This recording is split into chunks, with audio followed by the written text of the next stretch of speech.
Welcome to Take Me Back, the interviews. We are here on Bridge Street in Waitsfield, Vermont. And I'm here with a friend of mine, a fellow author, colleague, contributor to the Take Me Back book, who I think I know pretty well at this point. And one thing I know about him, for sure, is he knows a lot about the history of our Mad River Valley. And so I invited him to come on down here because this is the one building I do know something about. We'll talk more about that later, but do be mindful, my name is Mihuron. That's how I am attached to this spot. This is, did I say already? It's what, the 17th episode? And we're very happy. We kind of made this move last episode to actually be outside, to go to historic places. And our Bridge Street is one of those. So I would like to welcome Jim Dodds. Thanks for coming. Thank you. I'm very glad to be here. I'm very glad to be here. I'm very glad to be, a Mad River Valleyite, however you want to put that. I've been here since I moved to the Mad River Valley Halloween of 1972 because I had a magical encounter. You're making me laugh. I don't even know the story. I had a magical encounter with Judy Seidenberg at that point, who had moved here 7 or 8 years earlier. And we met at Goddard College at a guru meeting. And they needed to send someone out to get people to come to the meeting. So me being an old Goddard hippie, I said, oh, I'll go. And Judy, who I'd been making eye contact with over and over, said, well, I'll go with you. So we're out walking across the campus in the gloaming, the gloaming, which is when it gets just dark enough that it's hard to see things. Mm-hmm. And I say to her, I feel like I've met you somewhere before. And she turns to me and says, yeah, in another life. I mean, it's movie talk, but it's literally what happened. And you felt it too. Oh, God, yes. And 2 weeks later, I moved in. And you've been here ever since. Yep, 50-some years. And unfortunately, Judy succumbed to Alzheimer's disease 3 years ago. And that's been a tough one, a real tough one. Because we had a storybook romance. We had a 50-year honeymoon. And I've had a 50-year honeymoon with the Mad River Valley, too, because this is a very, very special place. It really is. And it's changed and built up a lot, but it hasn't lost its character. That's the way I see it.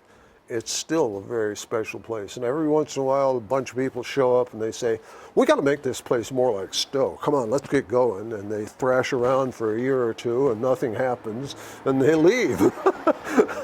So that's the basic story. And this is just a good place. People are really busy all the time. Sometimes you don't see friends for weeks or months at a time. When you need help, people show up. That's the Mad River Valley. That's a very good point. Well, later, after we have a nice chat with Jim, we're going to stop across the street to see Gaelic, who is the co-owner of All Things Bright and Beautiful. Mm. And I'm going to quote her because I came to visit her a few weeks ago and sat on her porch.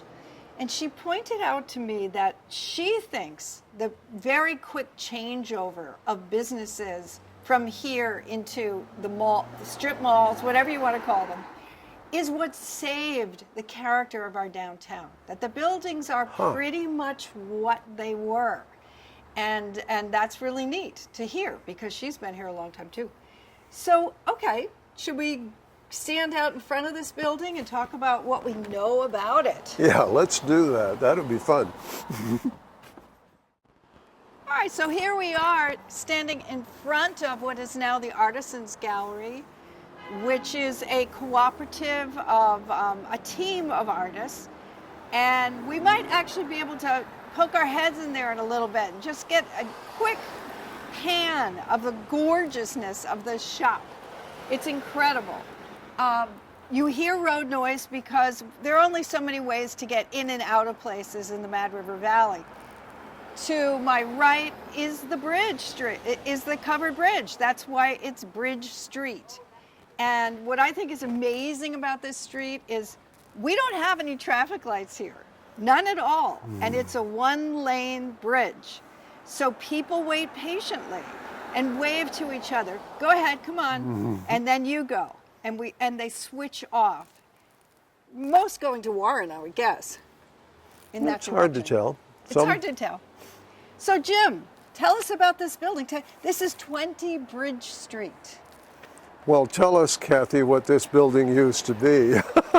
Reminder, I am Mary Kathleen Mahuron, and I married in, as they say, to the Mahuron family, which is a historic family. They've been in Vermont since the Revolutionary War. Jonathan Mahuron was the first to come, and he was a teenager when he did. He served 2 years at the age of 14 and 15 in the Revolutionary War. And eventually the generations came to this, which was the first Mahuron supermarket. And what year was that? When they switched over? When they switched over, yeah. Yeah, this store was purchased in 1941, and the new Mahurons is 1969. Yeah, well, see, that's what I thought, because I knew that this used to be Mahurons, but I came here in '72, and I was just told that it used to be Mahurons, but that over there was still Bisbee's. It was. Yeah, and of course the pharmacy, the basement of the building on the corner, the old hotel, used to be the Steve Wright Pharmacy at that point, and then rapidly changed over to the drugstore next to the new Mahurons. It's fascinating, the point that you brought up about Gaelic, which we'll talk more about. Yeah, and we'll talk to Gaelic in a minute too. Yeah. So I, for a while, much later on, in the building that used to be Bisbee's, worked for Sarah Montgomery upstairs. At that point it was known as the Blue Building. It was all crafts and things like that.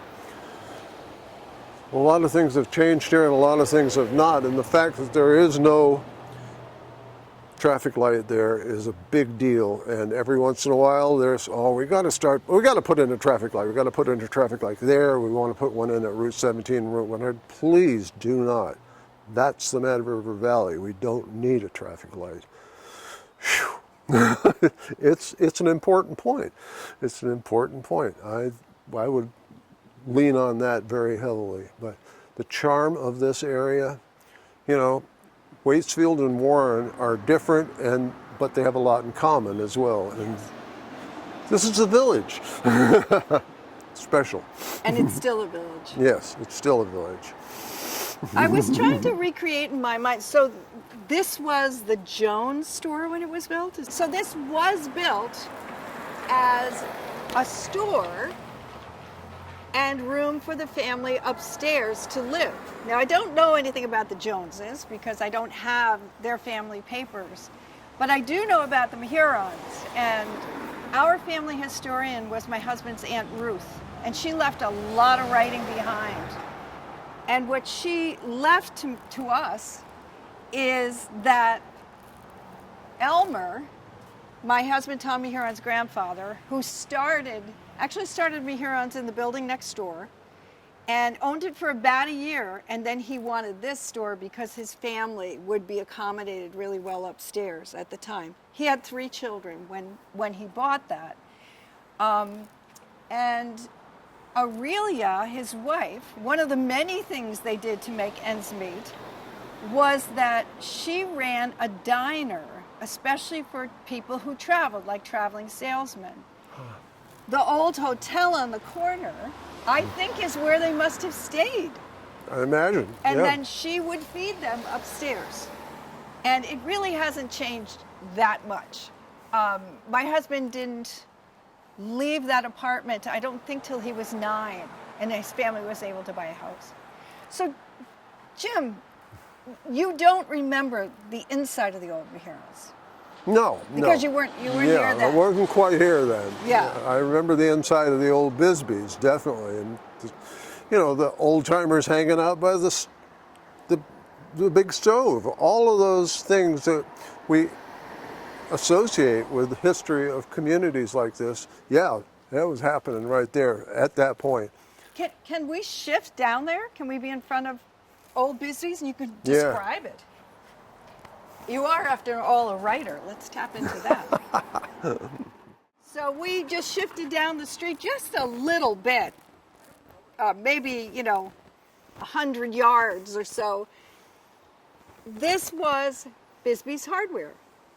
And it was after Mehurons moved. It was still Bisbee's Hardware for a while. Can Yeah. you guess, Jim, when Bisbee's moved from here to the new mall? I would say about 5 or 6 years, so probably around 1980. Probably around 1980 that they moved, somewhere in there. And it's really interesting because I have to tell you my moving to Vermont story. I'm actually a native Floridian. I'm an adopted Vermonter. Really? And I wouldn't live anywhere else in the world at this point.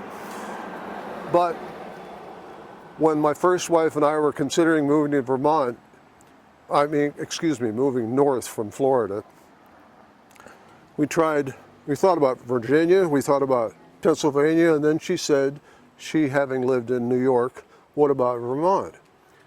And at that point, my response was, where's Vermont?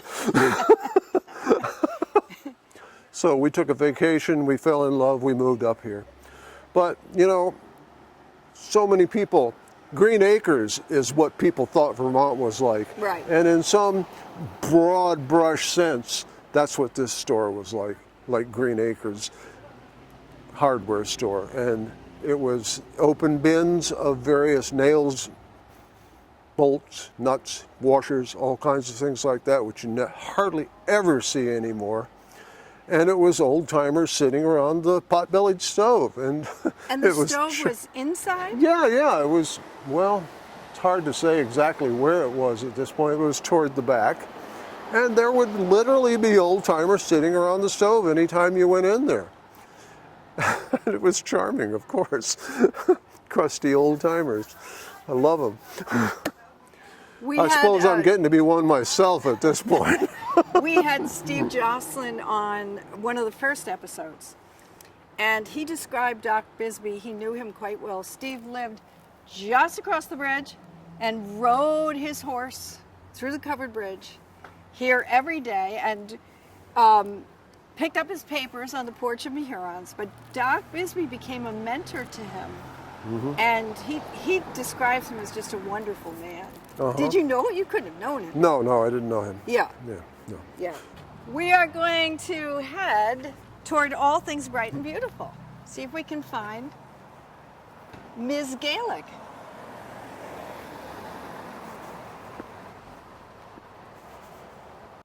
And I'm sitting next to my friend, Gaelic McTigue. Yeah.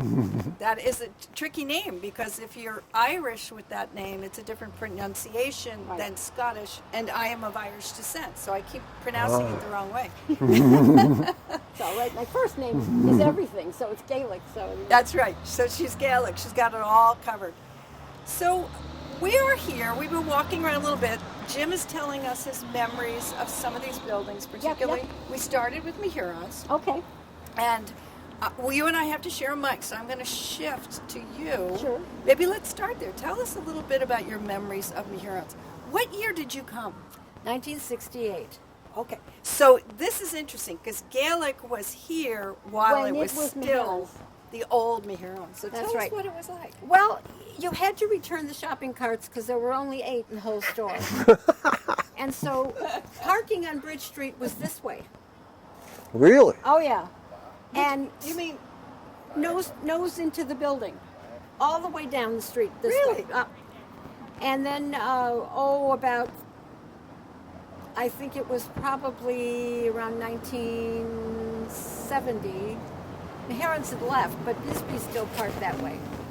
And somebody came through the covered bridge and took out 6 cars, so that was the end of parking laterally on Bridge Street. Parallel parking had to be assumed. Yeah, but we had to return the shopping carts because people would stick them in the snow and get in their car and drive away. And if you lived in the village, you had to return the shopping carts. That's just wrong on every level. So here we go. That was our job, returning I'm shopping going to take carts. the mic back for a second. I want to let everybody know that Gaelic is a very talented artist, and I'm going to try and get her multi-sensory faculties going because I'm sure when you walked in, the sights, the textures, the smells. It was a marvelous move. We moved here from Chicago, 1968. Took the map of Vermont and folded it and folded the fold, and the middle was Waitsfield. And that's why Yeah. we were here. Yeah, exactly. And it turns out that this is the geographic center of the entire state of Vermont, Waitsfield. And so that's the oldest covered bridge in the state. That's the third one on this site. The first one was 1796. This is 1833. But what was cool is that Bisbee's Hardware was across the street, Meharen's Supermarket was here. The building that's the library was also the post office. Yeah. And a bank was in it. Howard Bank, yeah. And there was a lunchroom downstairs of the Waitsfield house, run by Ruth Moriarty and her sister. And there were all kinds of businesses in all these buildings. And then when the shopping center happened, the village sort of was different immediately. Bisbee's moved to the Mad River Green Shopping Center. Meharen's moved to the Village Square Shopping Center. And so it was a perfect opportunity for artists. And I'm an artist. So a lot of us, there were stained glass artists, there were quilters, printers like Bentley Press, Yeah. metal workers. The tin shop was still over Bisbee's. It was amazing. And being on the street for 51 years, you kind of watch a transition.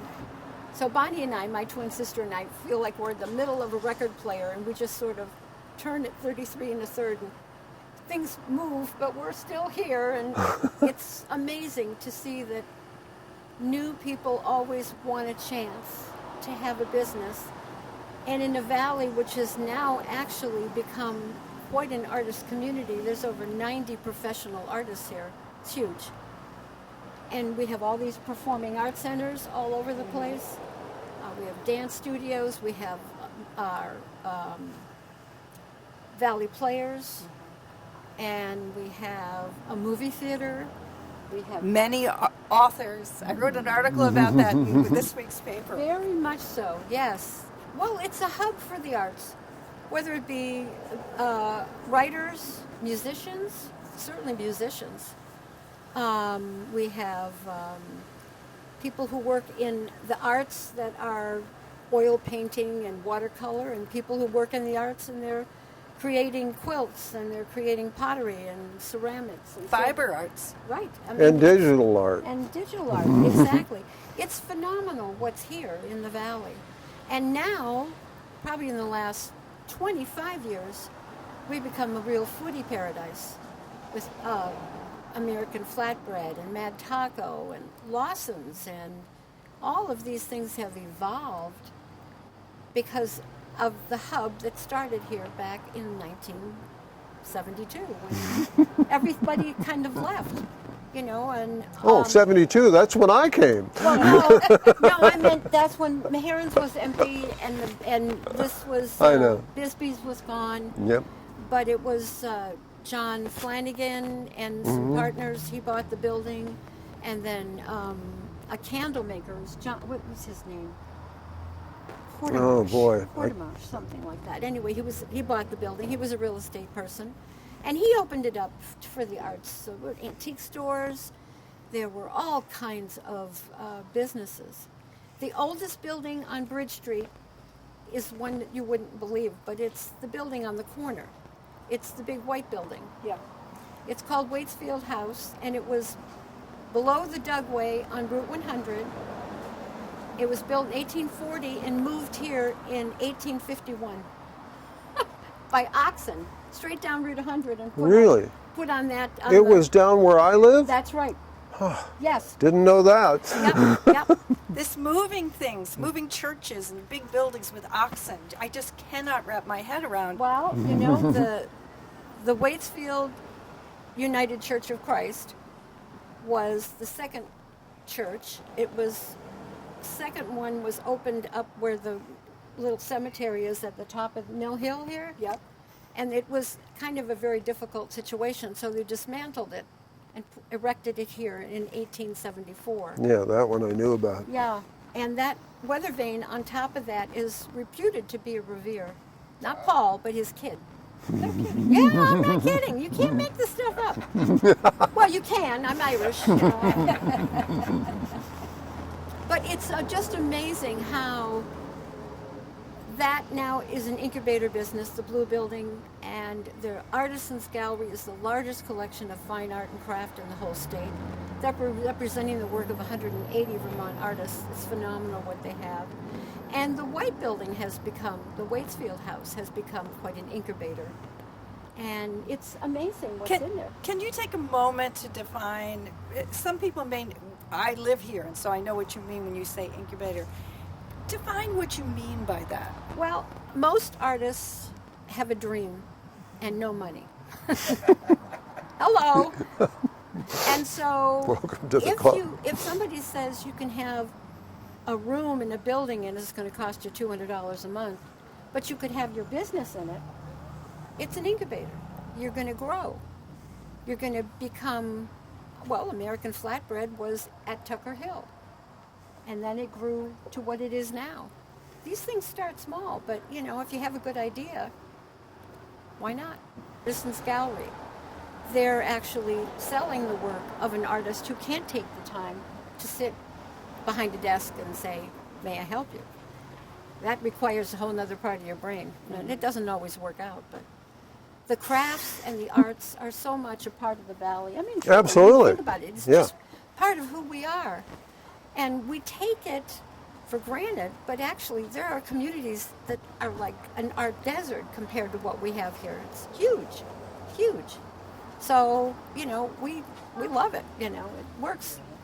So on that note, I had warned Gaelic that we absolutely must come inside because this, you can call this a shop, but I think of it as a gallery. It is a gallery. It's my gallery. It's your gallery. And yeah. Every corner makes a statement, and you are the one that makes it. So, Okay, now that building was built it's called the John Kingsbury Building. It's now the Medsonian.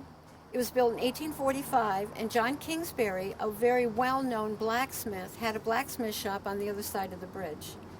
And originally when the house was built, it was a house and a barn. And then in the 1880s, they connected them. And then it became the bigger house that it is right now. It's a wonderful house. It has, it's the only museum in America devoted to industrial design. And it's a wonderful use of a historic house. It was my house. Really? Yeah. Yeah, I had it for, and it was Helmut Langer's before that. It was It's residential. a residential, right. Just as this house was a residential property. This was Emily Eaton's house. That's the name I was trying to remember. That's right. and Emily was town clerk. She was town clerk because her husband was town clerk, and she had to wait for the women to get the vote before she could be town clerk. So you can imagine she passed at 103 and said, you know, you have to wait a long time. But there are, every document in the town of Waitsfield has E.O. Eaton's name on it. And, you know, it's because she was town clerk for like 60 years. She was amazing. And then we had an opportunity to acquire the house in 1983, and we did. So now it's our home and our shop and our property. But yeah. But we rented. We were an incubator. We were in that blue building across the street. John Flanagan offered us a spot. I had one room for Treetop Shop. I remember. And then, I you hadn't know, thought about as it, but I people remember. left the building, your entrepreneurial heart kicks in and you get greedy. You say, well, okay, I have a mom at home. She loves people. So we had the teddy bear shop upstairs. And then we had eventually 10 rooms in that building. And it was a lovely 10 years because you're growing your business. You're trying to figure out who you are and what you're doing. And then the result is it's a 16-room house, so it was an easy move. It took forever, but we did it. But yeah, that was back in 1983. Yeah. It's amazing to watch the valley, evolve in a positive way. Never ever have we had a time when somebody isn't looking at empty space and just looking at a dream. It's all part of it. It's just, what can I do? How can I do it? There's several businesses in the Waitsfield house were other places, and they came here because the valley is the valley. And Waitsfield is really the art mecca. Lisa and oh God, I wish. Hello there. They were in Warren, and then their building was sold, so they moved back to the Waitsfield. And it's nice to have them all part of the village scape here. But yeah, it works all the way to Clearwater Canoe. All of us were part of this, and then had an opportunity to grow and buy our own business and buy our building and make it ours. So it's all good. Works out perfectly, I think. Want to head inside? Sure. Well, this actually is glass that comes from further away than any other glass we've ever had. This is all Egyptian. And it comes from Luxor, Egypt. It has been made for 3,200 years. That's why it looks like perfume bottles. And it's not a Christmas ornament, and made to live in the light. And that's what makes them kind of fun. They're Pyrex, which is glass, but it's just exactly what coffee pots are made out of. Now these are Christmas This is ornaments all behind Christmas you. ornaments, and these are all German, Czech, Polish, Ukrainian, and Romanian. These are all mouth blown and hand painted. These come from small cottage industries in Europe, and actually some of these people had to wait a very long time to make the glass ornaments again, because if they were in Poland, you had to wait till after communism was gone. So for Poland, it was 52 years. That it even is an existing art form is a kind of a gift and a challenge, because here it is. I'm very excited to see Troy Kingsbury's work displayed here in the garden, and it's beautiful. I do want to eventually get one of his pieces. He and his wife started a sled hockey team not too long ago for folks that have disabilities, and they do a great job with it. They've just sold the VG, which some people are bemoaning, but I say, go for it. They have a camper, they're going to be traveling. They're fabulous. So let's enjoy it as we walk through. I wonder, does he, the found objects? Yeah, and the imagination of combining the found objects, that's the thing. I mean, and the whimsy, the good humor, oh my God, just wonderful stuff. It gets better and better. I hope in retirement he gets as much time as he wants for his art.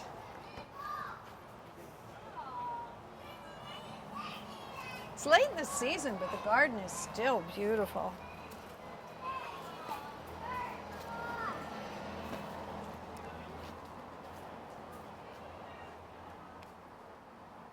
These things are so lively, you expect, if you turn around fast enough, you'll catch one of them peering at you or something like that. Oh, there's a good elephant. I love, elephants are my thing. I didn't know that. The elephant. That's a great elephant. Elephants are my thing. Elephants like you to touch their tongues. Fascinating. Yeah. That one's hard to see. That's cool. What's it say? I'm still puzzling it out. T-E. Terrific. Terrific. I Terrific. thought it was, it is terrific. Yeah, I got it now. Wow. Yeah. And it is. And it is. Go a little bit deeper. Sure.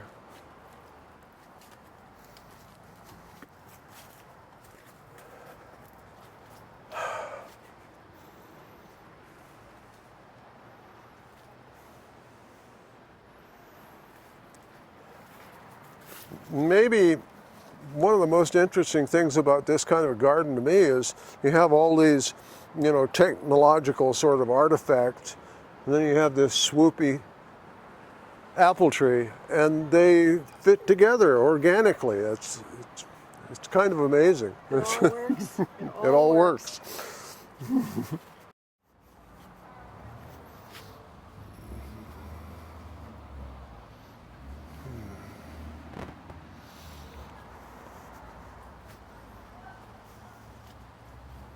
It's such a pleasant day. It turned out to be just a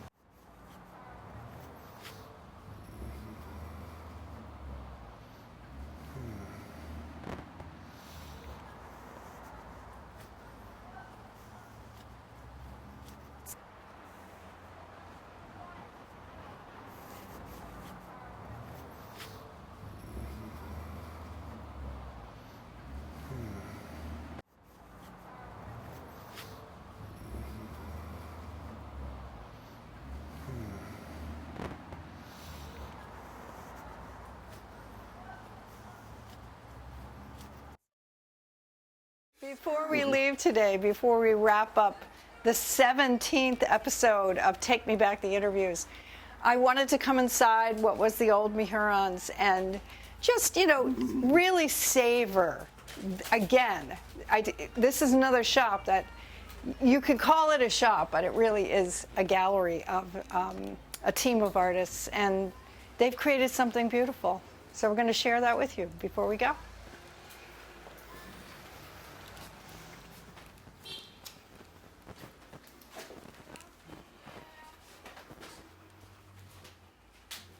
Now here's another where the light coming through, it's really cool. I want to emphasize how special this must be for my friend Kathy, because this is, homeland. This is where the whole thing begins, and Kathy gets pulled into the Mehuron family, and so on and so forth. So this is a big deal, and It is. Thank you for Make a saying point so. of it. Tommy once took me on a tour down into the basement when he was a child. Everybody had a job, well, yeah. and his was to turn the wheels of cheese and sort through the eggs in the basement. Huh, that's really neat. And the building hasn't changed that much. Oh, no. Well, I mean, adjustments here and there and repairs, which we all need. But this is why this is all so great, because of the continuity and the connection to the historical situation of the Mad River Valley. And like Gaelic was saying, center of Vermont. Hey, in more ways than one. Thank you, friend. We're going to catch a quick shot of the fundraising book as we walk out the door.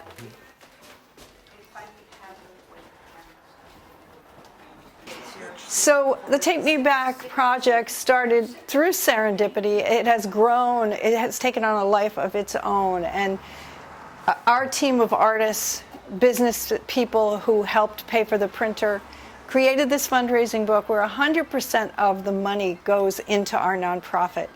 And we're very proud of it. It's beautiful. And it's going to raise awareness of and money for other people that want to showcase our history. And as Jim just said, it means so very much to us. I just want to put out a plea one more time. If you know anybody you think I should interview, or a place we should come to and experience the way we have experienced this today, please give me a shout. It's easy to find me. If you own the book, my email's on the back. You can Google Mary Kathleen Mehuron and my website will come up, and my email is on that. Or you know what? They were laughing at me at WDEV on the radio yesterday because I said, just call me at home. I'm in the book. And apparently to say you're in the book is quite quaint now, but that's the town we live in. So give me a shout. Thank you.